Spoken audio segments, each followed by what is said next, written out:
Bonjour tout le monde, ici Saphir Fox. On se retrouve aujourd'hui pour une autre vidéo d'histoire à raconter. Ouvrez grand de vos oreilles et amusez-vous. Chapitre 2, la babysitter et le tueur à l'étage. Windermere, Royaume-Uni, 1982. Hélène a 16 ans et se rend à un babysitting. Elle doit ce soir garder les 3 enfants d'un jeune couple, absent pour la soirée. Quand elle arrive, il l'informe que les enfants sont déjà couchés et qu'ils ne rentreront pas tard. Hélène s'installe dans le canapé de la grande demeure et ouvre un livre. Le téléphone sonne, mais quand elle décroche, personne ne parle à l'autre bout de la ligne. Quelques minutes après, le téléphone sonne de nouveau et cette fois une voix glaçante lui répond. « Es-tu allé voir les enfants ?» Puis plus rien. Pensant qu'il s'agissait du père qui l'appelait pour savoir si tout se passait bien, elle se dit qu'il a été coupé et qu'il va rappeler. En effet, quelques minutes après, le téléphone retentit. « Es-tu allé voir les enfants ?» répète la voix. « Monsieur Stuart ?» demande-t-elle, inquiète, mais personne ne répond.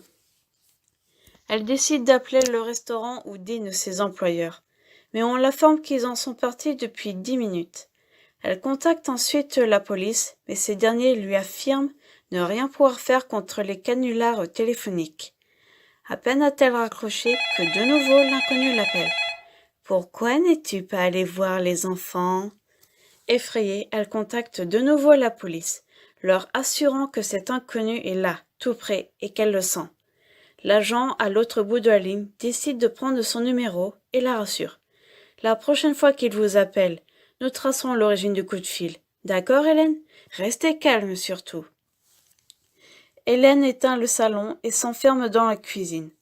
Le téléphone près d'elle. Il sonne et cette fois elle décroche tout de suite. « Qu'est-ce que vous me voulez à la fin ? Pourquoi tu éteins les lumières ? Qui êtes-vous ? Qu'est-ce que vous me voulez ? Je te vois, tu sais. Ok, très bien, vous m'avez fait peur, c'est réussi. Vous êtes content, c'est ce que vous vouliez, non ? Non, ce que je veux, c'est me baigner dans ton sang. Hélène raccroche brusquement, terrifiée, mais la sonnerie retentit de nouveau. « Laissez-moi » hurle-t-elle dans le combiné. « Hélène, c'est moi. Nous avons tracé l'appel. Il faut que tu sortes tout de suite. L'appel vient d'une des pièces de la maison. Sors immédiatement. » Elle se rue vers la porte et commence à la déverrouiller en tremblant. Elle panique, fait tomber la clé, la ramasse, puis se relève.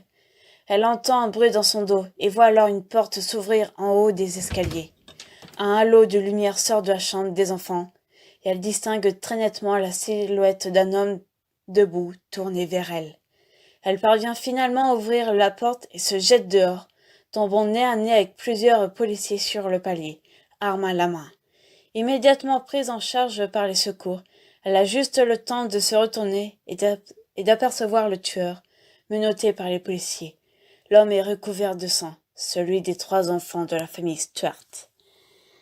Et voilà mes amis, mes petits renards, j'espère qu'elle vous a plu et à une prochaine fois.